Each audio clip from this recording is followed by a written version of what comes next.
धन्यवाद, धन्यवाद, धन्यवाद, धन्यवाद। परम पिता परमेश्वर, हम आपका हृदय से धन्यवाद करते हैं क्योंकि आप धन्यवाद के या लायक हैं।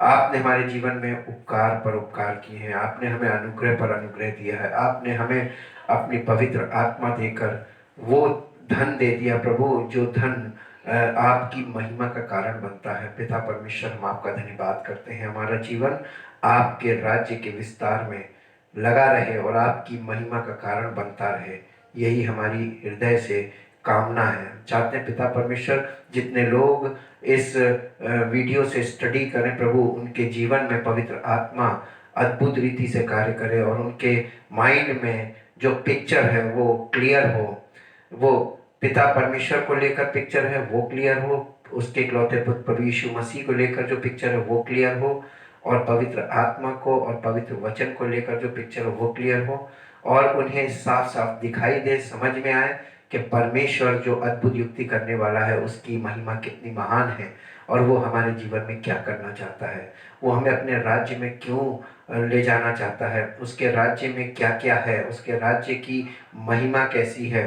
ये सब बातें हमारी समझ में आए और हमारा जीवन उसकी महिमा से परिपूर्ण होकर उसकी महिमा का कारण बने। धन्यवाद करते प्रभु पवित्र आत्मा के कार्यों के लिए जो वो हमारे जीवन में प्रतिदिन करता है। सारी महिमा सारा आदर आपको देते हैं। इस प्रार्थना को आपके इकलौते पुत्र प्रभु यीशु मसीह के नाम से मांगते हैं, आमीन। सबको जय मसीह की। परमेश्वर का धन्यवाद करते हैं। आज एक दूसरे विषय के साथ एक्टिविटीज ऑफ सेटन को लेकर आए हैं, शैतान की गतिविधियों के बारे में। और नया नियम और पुराना नियम, परमेश्वर का पवित्र वचन शैतान की गतिविधियों के विषय में हमें जानकारी देता है। जब हम संसार में हैं और हम शैतान की गतिविधियों से अनभिज्ञ नहीं रह सकते, क्योंकि हमें पवित्र आत्मा इसलिए दिया गया है कि वो हमें शैतान की गतिविधियों के बारे में जागरूक करे और जानकारी दे, और वो भी बिल्कुल सही और सटीक जानकारी, ताकि हम सब अपने जीवन में सतर्क रहकर प्रभु यीशु मसीह की महिमा के पात्र बन सकें। आइए हम शुरू करते हैं। Activities of Satan. He has his own synagogue, यानी सिनेगॉग का अर्थ है सभा। जब आप परमेश्वर के वचन में प्रकाशित वाक्य में जो 7 कलीसियाओं को चिट्ठी लिखी गई है, जब आप उसको पढ़ते हैं तो वहां पे एक भेद और खुलता है जो इससे पहले नहीं खुलता, कि कलीसिया का मतलब सभा से है। वहां पर इंग्लिश बाइबल में वर्ड असेंबली यूज किया गया है, और असेंबली मीन्स होता है सभा।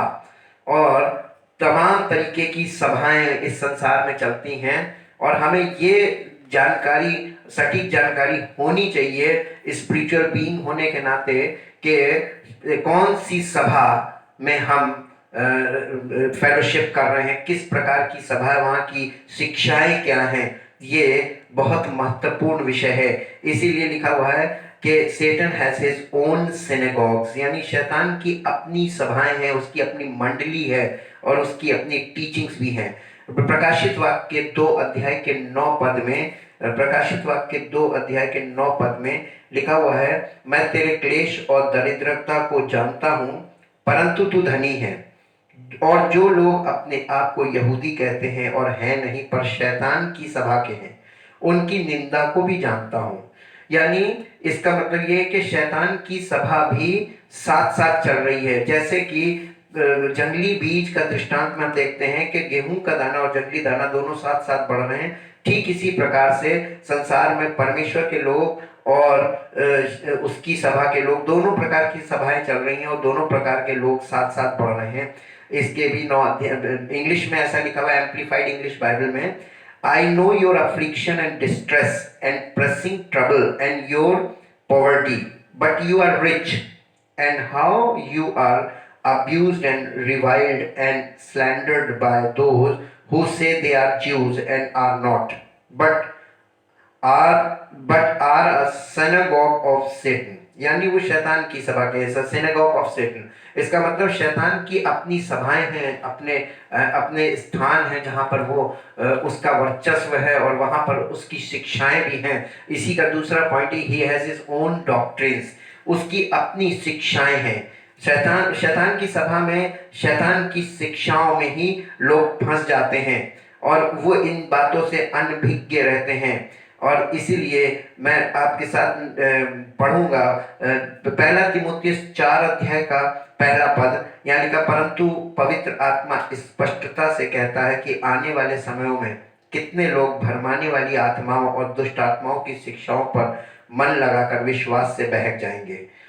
ये उन झूठे मनुष्यों के कपट के कारण होगा जिनका विवेक मानो जलते हुए लोहे से दागा गया है। ये शिक्षाएं हैं, तरह तरह की शिक्षाएं हैं। जब हम मसीह में हैं तो हमको मसीही लोगों को मालूम है कि मसीह में मसीही लोगों के बीच में कितनी प्रकार की शिक्षाएं या डॉक्ट्रिन्स पाई जाती हैं। इंग्लिश में हम देखेंगे, इंग्लिश एम्प्लीफाइड में फर्स्ट तीमुथियुस chapter 1 verse First Timothy chapter 4, sorry, First Timothy chapter 4 verse 1, chapter 4 verse 1, यहां पर लिखा हुआ है,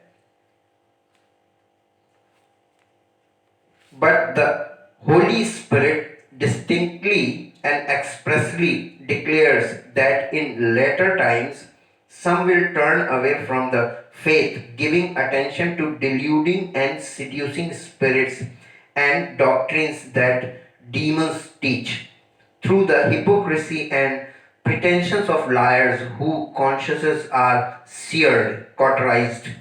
यानी ये कुछ मनुष्य लोग जिनके द्वारा सेटनिक टीचिंग्स का काम हो रहा है, ये हमको सतर्क कर रहा है अबाउट टीचिंग।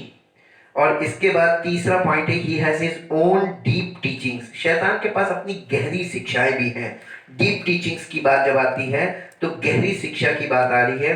प्रकाशित वाक्य 2 अध्याय का 24 पद, प्रकाशित वाक्य 2 अध्याय का 24 पद, यहाँ पर इस प्रकार से लिखा हुआ है, पर तुम थुआतीरा के बाकी लोगों से जितने इस शिक्षा को नहीं मानते और उन बातों को जिन्हें शैतान की गहरी बातें कहते हैं नहीं जानते, ये कहता हूं कि मैं तुम पर और बोझ ना डालूंगा, पर हाँ, जो तुम्हारे पास है उसको मेरे आने तक थामे रहो।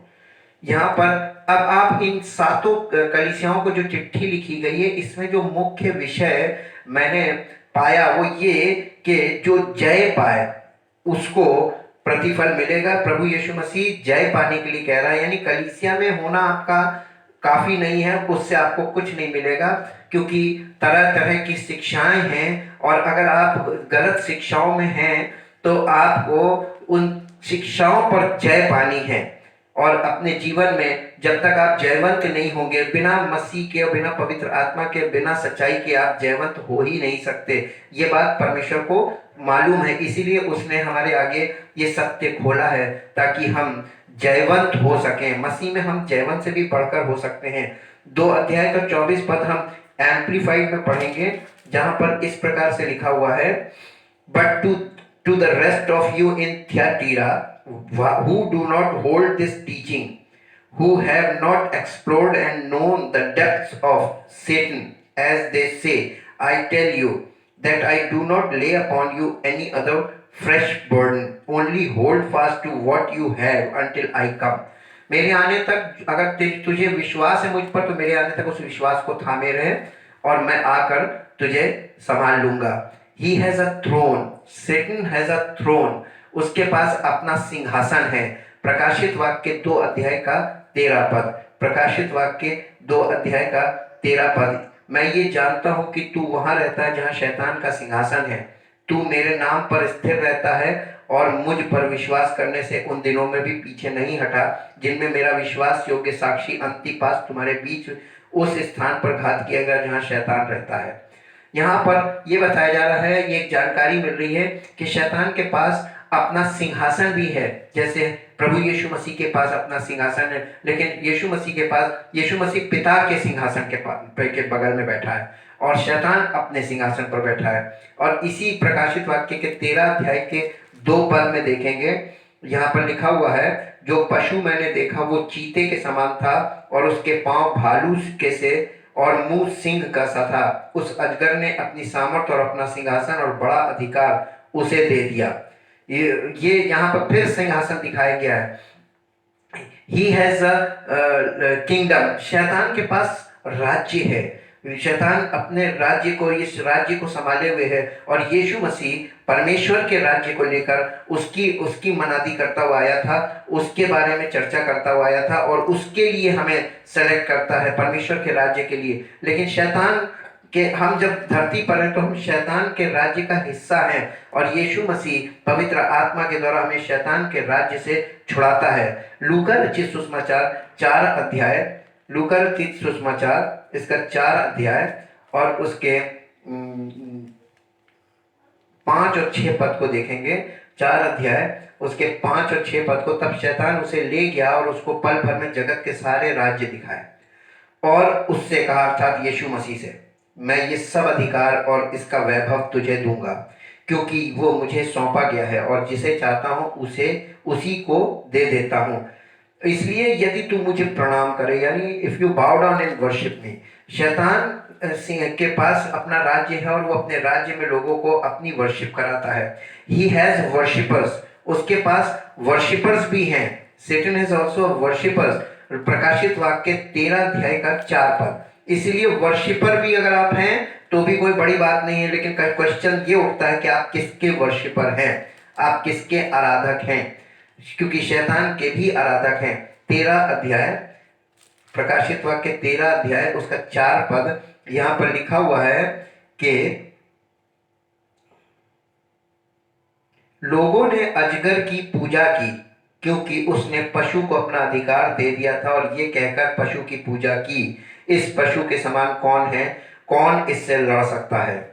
यहाँ पे पशु जो है वो शैतान को दिखाया जा रहा है और उसकी पूजा की जा रही है। तो ही हैज हिज वर्शिपर्स। उसके बाद ही हैज एंजल्स, शैतान के पास अपने स्वर्गदूत भी हैं। 12 अध्याय, प्रकाशित वाक्य 12 अध्याय और उसके 7 पद में देखेंगे, फिर स्वर्ग में लड़ाई हुई, मिकाइल और उसके स्वर्गदूत अजगर से लड़ने को निकले, और अजगर और उसके दूत उससे लड़े। यानी शैतान के दूत परमेश्वर के स्वर्गदूतों से लड़े। ये फॉलन एंजल्स, इसके पास अपने एंजल्स भी हैं। ही हैज मिनिस्टर्स, अरे कितनी जबरदस्त बात है, उसके पास अपने सेवक भी हैं। दूसरा कुरिन्थियों 11 अध्याय का 15 पद, सॉरी, दूसरा कुरिन्थियों 11 अध्याय और उसके 15 पद में ये सत्य खुलता है, और यहाँ पर लिखा हुआ है कि ये कुछ अचंभे की बात नहीं, क्योंकि शैतान आप भी ज्योतिर्मय स्वर्गदूत का रूप धारण करता है, इसलिए यदि उसके सेवक भी धर्म के सेवकों का स्वरूप धरें तो कोई बड़ी बात नहीं, परंतु उनका अंत उनके कामों के अनुसार होगा।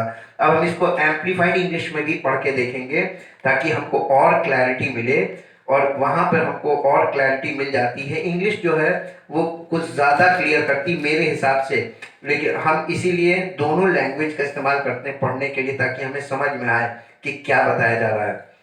And it is no wonder for Satan himself masquerades as an angel of light. Masquerades का मतलब होता है कि रूप बदलकर हाजिर होना। मैस्कुरेट का मतलब बहरूपीय को, यानी अपना रूप बदल लेना, अपना रूप कुछ और दिखाना और होता वो कुछ और है। शैतान अपने रूप को बदलकर हमें प्रकट करता है, और इसीलिए 15 पद में लिखा, so it is not surprising if his servants also masquerades, यानी इसलिए इसमें कोई अचंभे की बात नहीं कि उसके सेवक मैस्कुरेट, यानी वो रूप बदलकर रूप धारण करते, एज मिनिस्टर्स ऑफ राइचियसनेस, धर्म के सेवक का रूप धारण कर लेते हैं, but their end will correspond with their deeds, लेकिन परमेश्वर उनके इस रूप से कभी भी आकर्षित नहीं होता है, क्योंकि उसने कहा मैं उनके कार्य के अनुसार हिसाब करूंगा। तो वो क्या कर रहे हैं ये ज्यादा मायने हैं, वो क्या शो कर रहे हैं, क्या दिख रहे हैं ये मायने नहीं रखता, लेकिन वो क्या कर रहे हैं उनके कार्यों के अनुसार उनका हिसाब होगा। ही परफॉर्म्स मिरेकल्स, शैतान जो है वो मिरेकल्स दिखाता है, ये बात, ये सत्य आपको मिलेगा। दूसरा थिस्सलुनीकियों और उसका 2 अध्याय, दूसरा थिस्सलुनीकियों 2 अध्याय और उसके 9 पद में लिखा हुआ है, उस अधर्मी का आना शैतान के कार्य के अनुसार सब प्रकार की झूठी सामर्थ और चिन्ह और अद्भुत काम के साथ होगा और नाश होने वालों के लिए अधर्म के सब प्रकार के धोखे के साथ होगा, क्योंकि उन्होंने सत्य से प्रेम नहीं किया जिससे उनका उद्धार होता। आज जो लोग आश्चर्य कर्मों में और इन चीजों में मन लगाए हुए हैं, शैतान उन्हें अपनी ओर खींच लेगा और अपने फंदे में फंसा लेगा, क्योंकि शैतान आश्चर्य करके फंसाता है और प्रभु यीशु मसीह विश्वास करने वालों के जीवन में ही आश्चर्य करता। बस फर्क इतना सा है। और इसी के साथ साथ मत्ती रचित सुसमाचार 7 अध्याय 21 पद से देखेंगे, इस विषय में वहां पर भी लिखा हुआ है। मत्ती रचित सुसमाचार 7 अध्याय और उसके 21 पद से यहां पर लिखा हुआ है, 21 पद में, जो मुझसे हे प्रभु कहता है, उनमें से हर एक स्वर्ग के राज्य में प्रवेश ना करेगा, परंतु वही जो मेरे स्वर्गीय पिता की इच्छा पर चलता है। उस दिन बहुत से लोग मुझसे कहेंगे न्याय के दिन, हे प्रभु, क्या हमने तेरे नाम से भविष्यवाणी नहीं की और तेरे नाम से दुष्ट आत्माओं को नहीं निकाला और तेरे नाम से बहुत से आश्चर्य कर्म नहीं किए? तब मैं उनसे खुलकर कह दूंगा, मैंने तुमको कभी नहीं जाना, हे कुकर्म करने वालों, मेरे पास से चले जाओ। यानी न्याय के दिन ऐसे लोग जो आज धोखा दे रहे हो, धोखा खा रहे हैं, ये न्याय के दिन फंस जाएंगे और उस दिन उनको वो जवाब मिलेगा। इसलिए परमेश्वर का वचन हमें इन चीजों के लिए मेंटली प्रिपेयर करता है, ताकि हम स्पिरिचुअल लाइफ के में को जिए, ना कि हम फिजिकली इन चीजों में जाके फंसे। ही हैज हिज सैक्रिफाइसेस। शैतान के अपने बलिदान हैं। पहला कुरिन्थियों 10 अध्याय उसका 20 पद, पहला कुरिन्थियों 10 अध्याय और उसका 20 पद, पहला कुरिन्थियों 10 अध्याय और उसका 20 पद, यहां पर इस प्रकार से लिखा हुआ है, वरन ये फिर मैं क्या कहता हूं, क्या ये कि मूर्ति पर चढ़ाया गया बलिदान कुछ है या मूर्ति कुछ है? नहीं, वरन ये कि अन्य जाति जो बलिदान करते हैं वे परमेश्वर के लिए नहीं परंतु दुष्टात्माओं के लिए बलिदान करते हैं, और मैं नहीं चाहता कि तुम दुष्टात्माओं के सहभागी हो। यानी दुष्ट शैतान का अपने सैक्रिफाइसेस हैं, उसके बलिदान हैं, और इसी के साथ साथ ही हैज हिज फेलोशिप, उसके अपने फेलोशिप है। तुम प्रभु के कटोरे और दुष्टात्माओं के कटोरे दोनों में से नहीं पी सकते। तुम प्रभु की मेज और दुष्टात्माओं की मेज दोनों के साझी नहीं हो सकते। ये इस प्रकार अगर हम करते हैं, हम उसके सैक्रिफाइसेस को भी उसके लिए सैक्रिफाइसेस कर रहे हैं, उसके लिए बलिदान चढ़ा रहे हैं, उसकी फेलोशिप में भी हैं शैतान की, और साथ ही साथ हम परमेश्वर की, तो ये संभव नहीं है। ही हैज एन आर्मी, उसके पास अपनी सेना भी है। यशायाह नबी की पुस्तक उसका 24 अध्याय का 21 पद, 24 अध्याय के 21 पद में लिखा हुआ है, उस समय ऐसा होगा कि यहोवा आकाश की सेना को आकाश में और पृथ्वी के राजाओं को पृथ्वी पर ही दंड देगा। ये न्याय के दिन की बात है। अंत में परमेश्वर आकाश की सेना को, यानी आकाश में किसकी सेना है? शैतान की सेना है। परमेश्वर शैतान को उसकी सेना समेत दंड देगा।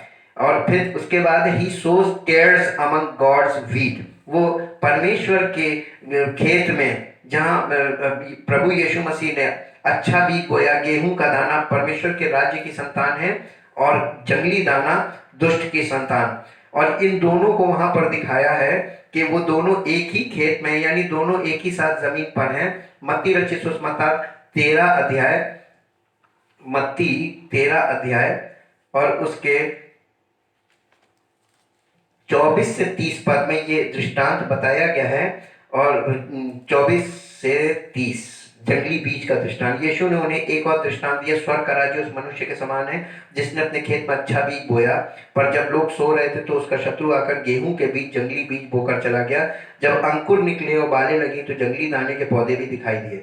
इस पर गृहस्थ के दासों ने आकर उससे कहा, हे स्वामी, क्या तूने अपने खेत में अच्छा बीज ना बोया था? फिर जंगली दाने के पौधे उसमें कहां से आए? उसने उनसे कहा, ये किसी शत्रु का काम है। दासों ने उससे कहा, क्या तेरी इच्छा है कि हम जाकर उनको बटोर लें? उसने कहा, नहीं, ऐसा ना हो कि जंगली दाने के पौधे बटोरते हुए तुम उनके साथ गेहूं भी उखाड़ लो। कटनी तक दोनों को साथ साथ बढ़ने दो, और कटनी के समय मैं काटने वालों से कहूंगा, कि पहले जंगली दाने के पौधे बटोरकर जलाने के लिए उनके गट्ठे बांध लो और गेहूं को मेरे खत्ते में इकट्ठा करो। अब इसी के 36 से 43 में 36 पद से इसका वो है इंटरप्रिटेशन है, इसका अर्थ है, तब वो भीड़ को छोड़कर घर में आया और उसके चेलों ने उसके पास आकर कहा, खेत के जंगली दाने का दृष्टांत हमें समझा दे। उसने उनको उत्तर दिया, अच्छे बीज का बोने वाला मनुष्य का पुत्र अर्थात प्रभु यीशु मसीह है। खेत संसार है, अच्छा बीज राज्य की संतान और जंगली बीज दुष्ट की संतान है। जिस शत्रु ने उनको बोया वो शैतान है। कटनी जगत का अंत है और काटने वाले स्वर्गदूत हैं। अतः जैसे जंगली दाने बटोरे जाते और जलाए जाते हैं, वैसा ही जगत के अंत में होगा। मनुष्य का पुत्र अपने स्वर्गदूतों को भेजेगा और वे उसके राज्य में से सब ठोकर के कारणों को और कुकर्म करने वालों को इकट्ठा करेंगे और उन्हें आग के कुंड में डालेंगे, जहां रोना और दांत पीसना होगा। उस समय धर्मी अपने पिता के राज्य में सूर्य के समान चमकेंगे। जिसके कान हो वो सुन ले। इस दृष्टांत में अगर आप ध्यान दीजिए तो उसने अपने बच्चों को जो प्रभु यीशु मसीह पर विश्वास करके पवित्र आत्मा के अनुसार चल रहे हैं, उसके वचन को बहुत गहराई से देखिए तो आपके लिए इसमें सारे इशारे क्लियर हैं। ही इंस्टिगेट्स फॉल्स डॉक्ट्रिन, पहला तीमुथियुस 4 अध्याय में, यानी शैतान की अपनी जो शिक्षाएं वो उन शिक्षाओं को देने में बहुत ज्यादा इंटरेस्टेड रहता है और वो उनमें लगा हुआ है। परवर्ट्स हिज गॉड्स वर्ड, यानी परमेश्वर के वचन को तोड़ता मरोड़ता है, उसको घुमाता है, उसमें तमाम तरीके से ऐसे खेलता है कि लोग परमेश्वर के वचन की बातों को समझ ना पाए, बल्कि फालतू के सवालों में जाके उलझ जाते हैं और फालतू की बातें सोचने लगते हैं। ये उसकी योजना है। मेरे साथ इसमें निकाल लीजिए जो आपको मिलेगा। उसने जैसे उत्पत्ति में जो काम किया था वो वहां से आप उसको पकड़िए। उसकी टेंडेंसी क्या है? परमेश्वर की बोली को पलटने की। 3 अध्याय उत्पत्ति की पुस्तक, 3 अध्याय उत्पत्ति 3 अध्याय उसका 1 से 4 तक आप पढ़ेंगे। यहोवा परमेश्वर ने जितने बनेले पशु बनाए थे उन सब में सर्प धूर्त था। उसने स्त्री से कहा, क्या सच है कि परमेश्वर ने कहा तुम इस वाटिका के किसी वृक्ष का फल ना खाना? स्त्री ने सर्प से कहा, इस वाटिका के वृक्षों के फल हम खा सकते हैं। देखिए कितना जबरदस्त इसका माइंड है। हमने कल आपको जैसे बताया था कि he is full of wisdom, इसके पास इतनी बुद्धि है, इसको ये नहीं मालूम था कि परमेश्वर ने कौन सा फल खाने को मना किया था। इसने सवाल को ऐसा ट्विस्ट किया, इसने स्त्री से कहा क्या परमेश्वर ने सारे फलों को मना किया खाने को?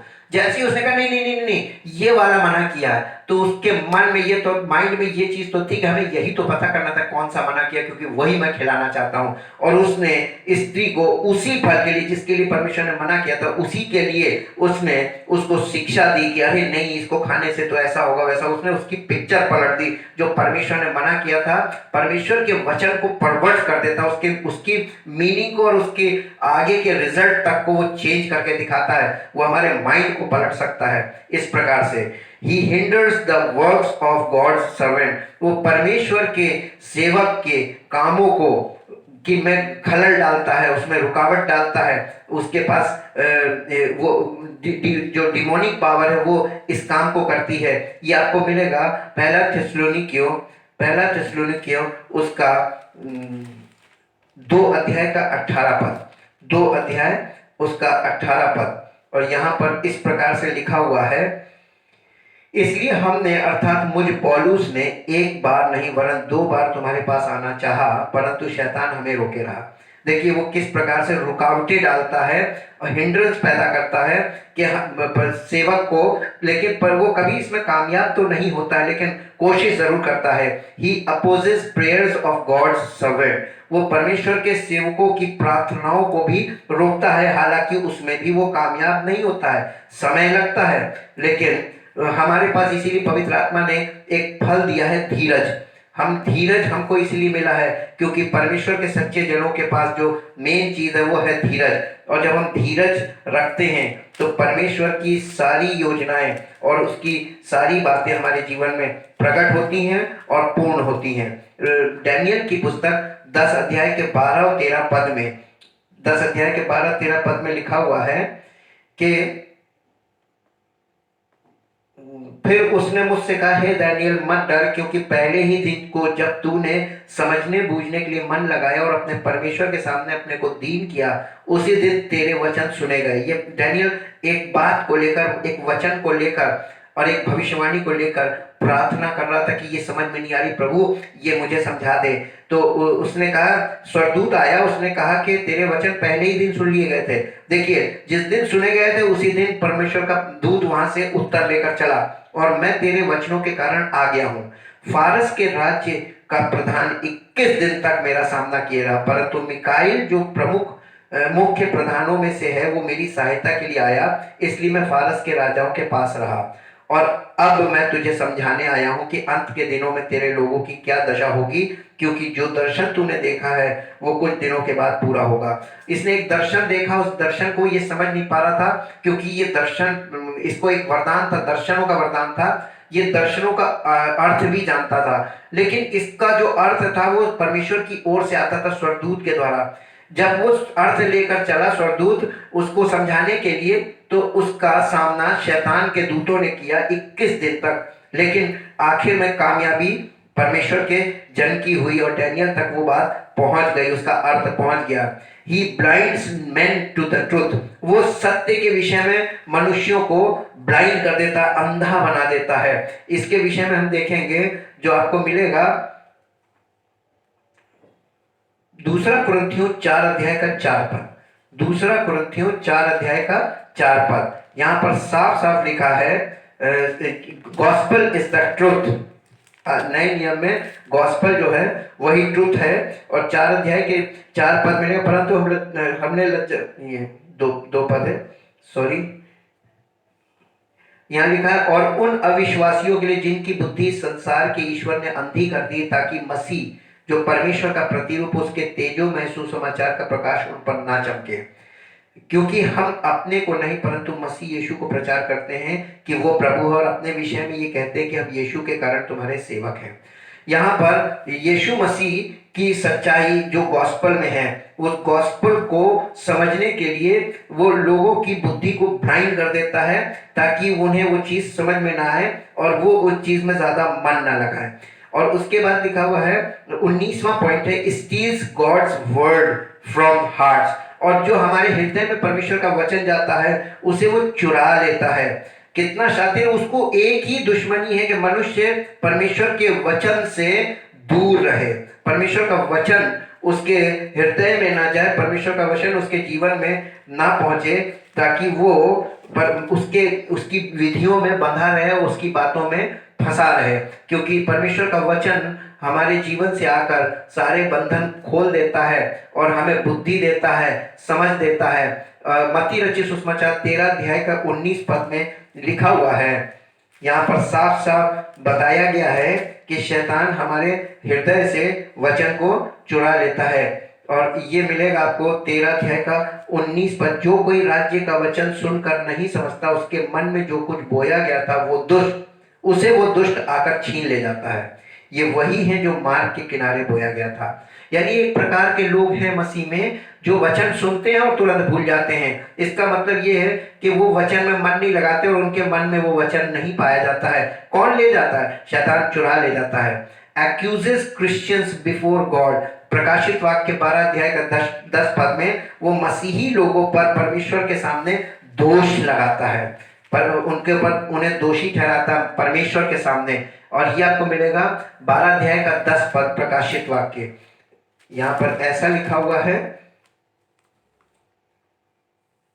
फिर मैंने स्वर्ग से ये बड़ा शब्द आते हुए सुना, अब हमारे परमेश्वर का उद्धार और सामर्थ्य और राज्य और उसके मसीह का अधिकार प्रकट हुआ है, क्योंकि हमारे भाइयों पर दोष लगाने वाला जो रात दिन हमारे परमेश्वर के सामने उन पर दोष लगाया करता था, गिरा दिया गया है।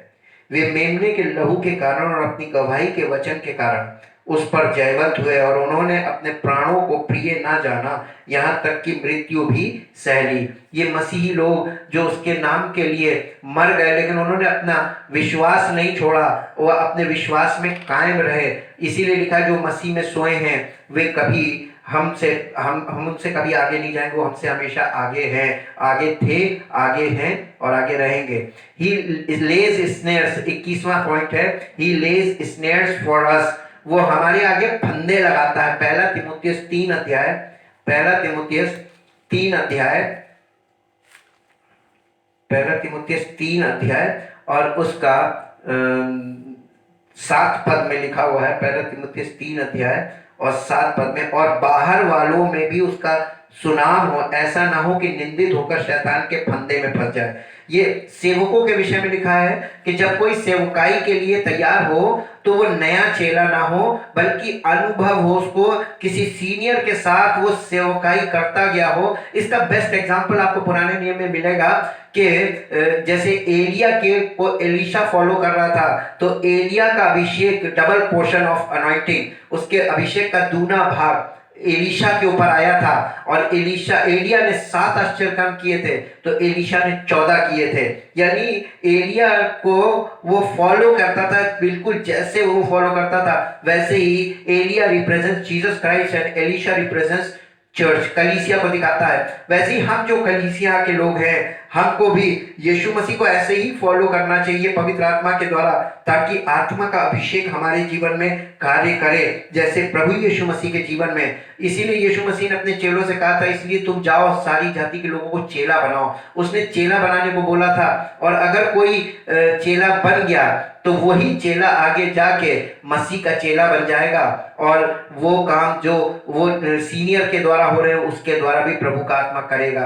इसी प्रकार से दूसरा तीमुथियुस 2 अध्याय का, जो दूसरे तीमुथियुस में भी आएंगे, उसके 2 अध्याय के 26 पद में इस प्रकार से लिखा हुआ है, और इसके द्वारा उसकी इच्छा पूरी करने के लिए सचेत होकर शैतान के फंदे से छूट जाए। वो विरोधियों को नम्रता से समझाए, 25 पद से पढ़ रहे हैं, वो विरोधियों को नम्रता से समझाए, क्या जाने परमेश्वर उन्हें मन फिराव का मन दे कि वे सत्य को पहचाने, और इसके द्वारा उसकी इच्छा पूरी करने के लिए, यानी परमेश्वर की इच्छा पूरी करने के लिए शैतान के फंदे से छूट जाए। इसका मतलब लोग आज मसीह पर विश्वास क्यों नहीं ला पा रहे? क्योंकि शैतान के फंदे में फंसे हुए हैं। वो शैतान ने उनके जीवन में फंदा डाल रखा है, और इसीलिए लिखा है कि he lays snares for us, वो हमें फंदे में फंसा लेता है। He tempts us, वो हमें परखता है। मत्ती रचित सुसमाचार 4 अध्याय उसका पहला पद, प्रभु यीशु मसीह को आत्मा में जब प्रभु यीशु मसीह परिपूर्ण हुआ, सबसे पहले शैतान ने उसको परखा कि ये परमेश्वर का पुत्र है कि नहीं, और उसको शक में डाल रखा, अगर तू परमेश्वर का पुत्र है। और यीशु मसीह वास्तव में था, लेकिन वो उसके किसी फंदे में नहीं फंसा, केवल वचन के कारण, क्योंकि यीशु मसीह वचन के अनुसार उससे बातें कर रहा था, और शैतान उसको फंदे में फंसाने की कोशिश कर रहा था। ये समझ लीजिए, जब अगर आप परमेश्वर के वचन में मास्टर हैं, परमेश्वर के वचन को अच्छी तरीके से समझते हैं, तो आप उसके फंदे में कभी नहीं फंसेंगे। लेकिन कोशिश वो हमेशा करता है, सब पर करता है और करेगा। इफिसियों की पत्री, इसी के साथ साथ इफिसियों की पत्री और उसका 6 अध्याय, इफिसियों की पत्री उसका 6 अध्याय और 6 अध्याय का 11 पद, यहां इस प्रकार से लिखा हुआ है, परमेश्वर के सारे हथियार बांध लो कि तुम शैतान की युक्तियों के सामने खड़े रह सको, तब तुम्हारे ऊपर उसकी कोई चाल कामयाब नहीं। शैतान की परमेश्वर के सारे हथियार बांध लो ताकि तुम शैतान की युक्तियों के सामने खड़े रह सको। हम शैतान के सामने ऐसे जैसे हैं ऐसे नहीं खड़े हो सकते हैं, क्योंकि वो फुल ऑफ विजडम है और हम बिल्कुल विजडम में जीरो हैं। इसी प्रकार ही एफ्लिक्ट्स अस, वो हमें पीड़ित करता है। जैसे अय्यूब को उसने पीड़ित किया, शरीर में पीड़ाएं दी। अय्यूब 2 अध्याय के 7 पद को पढ़िएगा, वहां पर उसने अय्यूब को पीड़ाएं दी। लूका रचित सुसमाचार उसके 13 अध्याय का 16 पद, लूका रचित सुसमाचार 13 अध्याय का 16 पद मैं आपके साथ पढ़ दूंगा, जो आपको मिलेगा 13 अध्याय उसका 16 पद। यहाँ पर लिखा हुआ है, तो क्या उचित ना था कि ये स्त्री जो अब्राहम की बेटी है, जिसे शैतान ने 18 वर्ष से बांध रखा था, शब्द के दिन इस बंधन से छुड़ाई जाती। यानी यीशु मसीह ने एक कुबड़ी स्त्री को चंगाई दी। ये कुबड़ापन उसके जीवन में, उसके शरीर में जो था, ये शैतान का एक बंधन था, शैतान ने इसे बांध दिया था, और वो उस दशा में 18 साल तक इतना लंबा वो बाइंड करता है। लेकिन प्रभु यीशु मसीह हमारे जीवन में छुटकारे के काम करता है, वो हमें पीड़ित करता है, यीशु मसीह हमको उन पीड़ाओं से छुड़ा लेता है। प्रेरितों के काम 10 अध्याय के 38 पद को देखेंगे, प्रेरितों काम 10 अध्याय का 38 पद, और यहाँ इस प्रकार से लिखा हुआ है 10:38, परमेश्वर ने किस रीति से यीशु नासरी को पवित्र आत्मा और सामर्थ से अभिषेक किया, और वो भलाई करता और सबको जो शैतान के सताए हुए थे अच्छा करता फिरा, क्योंकि परमेश्वर उसके साथ था। यीशु मसीह के साथ परमेश्वर था और प्रभु यीशु मसीह परमेश्वर की इच्छा को पूरी कर रहा था, यानी वो सबको अच्छा करता फिरा। दूसरा कुरिन्थियों 12 अध्याय का 7 पद, दूसरा कुरिन्थियों 12 अध्याय उसका 7 पद यहाँ पर इस प्रकार से लिखा हुआ है।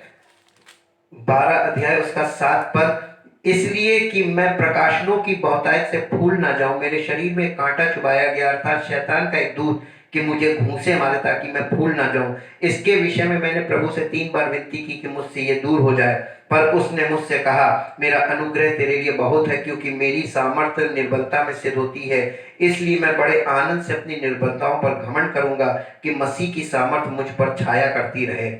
ये कितनी अच्छी बात है कि हम परमेश्वर की सामर्थ को अपने जीवन में, अपनी निर्बलता में उसकी सामर्थ को प्रकट होता हुआ देखें, और ये उस परमेश्वर की महिमा का कारण भी है। ही डिसीव्स अस, वो हमें धोखा देता है। और बहुत अजीब तरीके से प्रकाशित वाक्य 12 अध्याय का 9 पद, 12 अध्याय प्रकाशित वाक्य 12 अध्याय और उसके 9 पद में इस प्रकार से लिखा हुआ है, 9 पद में लिखा हुआ है, तब वो बड़ा अजगर अर्थात वही पुराना सांप जो इब्लीस और शैतान कहलाता है और सारे संसार का भरमाने वाला है। ये पूरे संसार में इसका एक ही काम, ये डिसीव करता है। इंग्लिश में लिखा है डिसीव, ये भरमाता है। पृथ्वी पर गिरा दिया गया और उसके दूत उसके साथ गिरा दिए गए। यहाँ पर आपको पता चल गया ना कि शैतान के पास एंजल्स भी हैं, वो एंजल्स सहित गिराया गया है, तो उसके एंजल्स फॉलन एंजल्स कहलाते हैं, वो गिराए गए हैं। और 20 अध्याय का 8 पद देखेंगे इसी विषय में, 20 अध्याय प्रकाशित वाक्य 20 अध्याय और उसका 8 पद यहां पर लिखा हुआ है,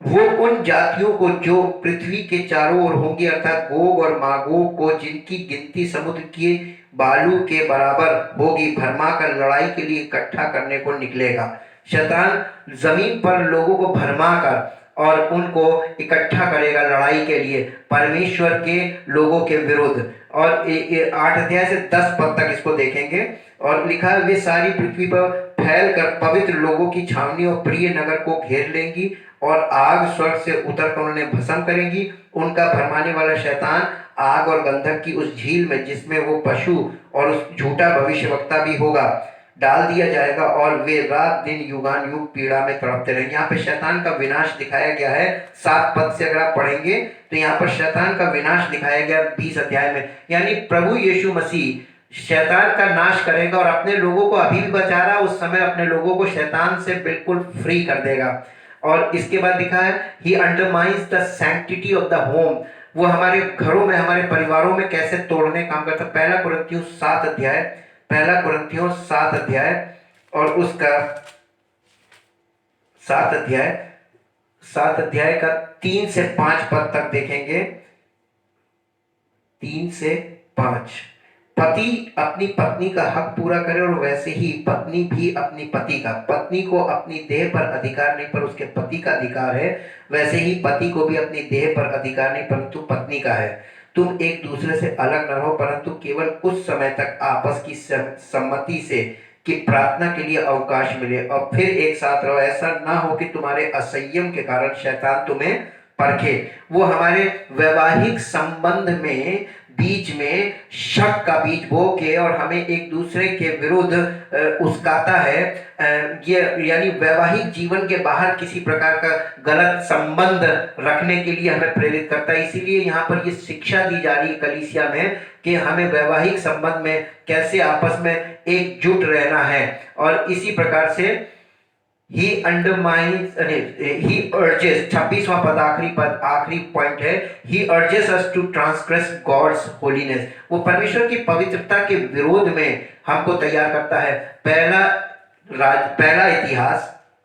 पहला इतिहास और उसका 21 अध्याय और उसके 21 अध्याय का पहला पद हम देखेंगे। 21 अध्याय का पहला पद और यहाँ पर इस प्रकार से लिखा हुआ है, शैतान ने इस्राएल के विरुद्ध उठकर दाऊद को उकसाया। ये उकसाना है, हाँ, transgression means urges us to transgress, यानी वो हमको अर्ज करता है, हमें उकसाता है कि शैतान ने इजराइल के विरुद्ध उठकर दाऊद को उकसाया कि इजराइलियों की गिनती ले। वो हमसे अगर कोई काम कराना होता है परमेश्वर के विरोध में तो वो हमें उकसाता है, और उकसाना कभी कभी अच्छा भी होता है, पवित्र आत्मा भी हमें उकसाता है, लेकिन शैतान भी हमें उकसाता है। हमें इनका डिफरेंस मालूम होना चाहिए कि पवित्र आत्मा के उकसाने में और शैतान के उकसाने में। मत्ती रचित सुसमाचार 16 अध्याय, मत्ती रचित सुसमाचार उसके 16 अध्याय 16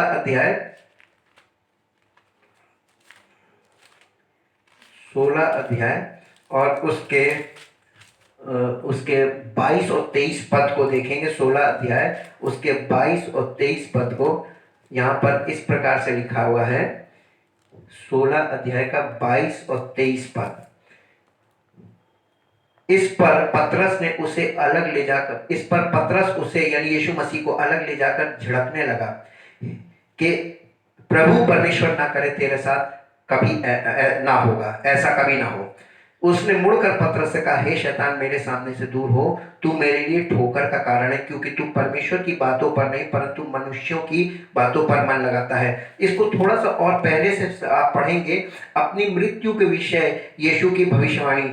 यीशु मसीह जिस कार्य के लिए आया था वो अपने मिशन की बात कर रहा था। उस कार्य को उस समय से यीशु अपने चेलों को बताने लगा, अवश्य है कि मैं यरूशलेम को जाऊं और पुरनियों और प्रधान याजकों और शास्त्रियों के हाथ से बहुत दुख उठाऊं, मार डाला जाऊं और तीसरे दिन जी उठूं।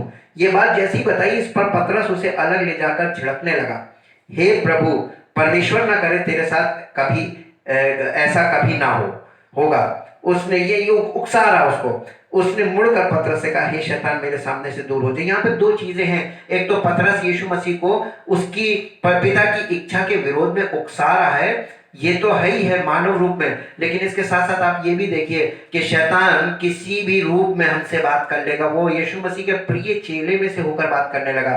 कितना बड़ा बहरूपिया है और कैसे हमें धोखा देता है परमेश्वर की योजनाओं से मोड़ने में। यूहन्ना रचित सुसमाचार 13 अध्याय का 2 पद देखेंगे। यूहन्ना रचित सुसमाचार 13 अध्याय का 2 पद, और यहां पर लिखा हुआ है, जब शैतान शमौन के पुत्र यहूदा इस्करियोती के मन में ये डाल चुका था कि उसे पकड़वाए, तो भोजन के समय यीशु ने ये जानकर कि पिता ने सब कुछ मेरे हाथ में कर दिया है और मैं परमेश्वर के पास से आया हूं और परमेश्वर के पास जाता हूं, भोजन पर से उठकर अपने ऊपरी कपड़े उतार दिए और अंगोछा लेकर अपनी कमर बांधी। यानी यीशु मसीह ने, जब यीशु मसीह को ये चीज साफ साफ दिख रही थी कि शैतान ने उसको कैसे अपने कब्जे में ले लिया है, उसके चेले को, और यीशु मसीह इस बात को समझ गया था, लेकिन उसने इस चीज को वहां पे खोला भी नहीं। इशारा दिया था लेकिन खोला नहीं था। प्रेरितों काम 5 अध्याय उसका 3 पद देखेंगे। प्रेरितों के काम 5 अध्याय और उसका 3 पद। प्रेरितों काम 5 अध्याय उसका 3 पद, और यहाँ इस प्रकार से लिखा हुआ, पतरस ने कहा, हे हनन्याह, शैतान ने तेरे मन में यह बात क्यों डाली कि तू पवित्र आत्मा से झूठ बोले और भूमि के दाम में से कुछ रख छोड़े? जब तक वो तेरे पास रही क्या तेरी ना थी? शैतान आपके मन में कोई कोई चीजें डालता है। जब आप परमेश्वर के वचन को पढ़ते हैं तो शैतान आपके मन को वो रॉन्ग इंटरप्रिटेशन पे ले जाके फंसाता है, लेकिन पवित्र आत्मा हमें परमेश्वर की सच्चाई को ले जाके दिखाता भी है और बताता भी है। हम परमेश्वर का बहुत धन्यवाद करते हैं क्योंकि परमेश्वर धन्यवाद के लायक है। उसने हमें केवल परमेश्वर के लिखित वचन नहीं दिए बल्कि पवित्र आत्मा भी दिया है, जो इसका शिक्षक है, इसका ऑथर भी है और इसका शिक्षक भी है। Holi spirit is the author of the Bible and the teacher of the Bible. हम बहुत धन्यवाद करते हैं पवित्र आत्मा के लिए, उसकी शिक्षाओं के लिए, कि वो हमें सत्य को बताता है, दिखाता है और हमें सतर्क करता ताकि हम परमेश्वर के राज्य में बने रहें और शैतान की किसी युक्ति का शिकार ना बने, उसकी किसी युक्ति में ना फंस सके। सारी महिमा उस महान परमेश्वर को मिले, उसके इकलौते पुत्र प्रभु यीशु मसीह के द्वारा। पर पिता परमेश्वर, हम आपका धन्यवाद करते हैं आपके महान कार्य के लिए जो आप हमारे जीवन में करते हैं, और चाहते प्रभु आपका कार्य हर एक उस जिंदगी में जो वचन में मन लगाता है वो परमेश्वर के राज्य में आने पाए। पवित्र आत्मा उसके जीवन में छुटकारे का काम करे ताकि हम शैतान के राज्य से छूटकर, उसके फंदे से छूटकर, उसके बंधन से निकलकर, उसकी कब्जे में से निकलकर पवित्र आत्मा के द्वारा, सत्य के प्रकाश को के द्वारा हमारे माइंड ज्योतिर्मय हो जाए ताकि हम परमेश्वर की ज्योति की ओर बढ़ें और उस राज्य को जो परमेश्वर ने हमारे लिए तैयार किया है, उस राज्य में चलने वाले हों, पढ़ने वाले हों, उसमें निवास करने वाले हों, और हमारा जीवन परमेश्वर की महिमा का कारण बने। धन्यवाद के साथ इस प्रार्थना को आपके इकलौते पुत्र प्रभु यीशु मसीह के नाम से मांगते हैं, आमीन। जय मसीह की।